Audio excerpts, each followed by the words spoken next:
जरा मेरा चेहरा देखो ना बाबा, कि जरा मेरा चेहरा देखो ना बाबा, क्यों इतना काला हो गया है। फिर हम लोग लगाए ना, हम जैसे गोर हो जाएंगे।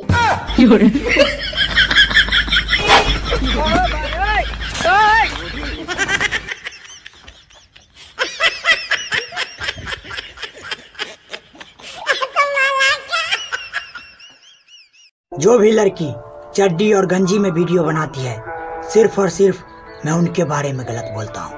अगर किसी को लगता है कि मैं हर लड़की के बारे में गलत बोलता हूँ, तो अपने मन से ये वहम हटा लीजिए और उन लड़कियों को सपोर्ट कीजिए जो मेहनत करती हो, ऐसे नचनिया को नहीं।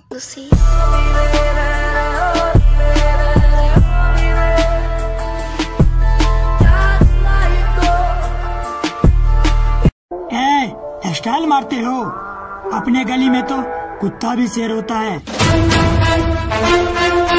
ये बता, ये गांव किसका? आप उनका गांव है। मोहल्ला किसका? आप उनका मोहल्ला है। गली किसका? आप उनका गली है। तुम अपने गली में रहो ना, हमको अपने गली में जाने दो ना।